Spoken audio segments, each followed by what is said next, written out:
தாய்மொழியும் இன்று வசப்படவில்லையடி. வயிற்றுக்கும் தொண்டைக்கும் உருவமில்லா ஒரு முருண்டையும் உருளுதடி. காத்திருந்தால் எதிர்பார்த்திருந்தால் ஒரு நிமிஷமும் வருஷமாடி. கண்களெல்லாம் என்னை பார்ப்பது போல் ஒரு கலக்கமும் தோன்றுதடி. இது சொர்க்கமா நரகமா சொல்லடி உள்ளபடி. நான் வாழ்வதும் விடைகொண்டு போவதும் உன் வார்த்தையில் உள்ளதடி.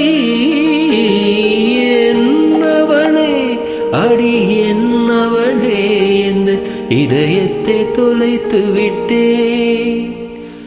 எந்த இடம் அது தொலைந்த இடம், அந்த இடத்தையும் மறந்து விட்டே.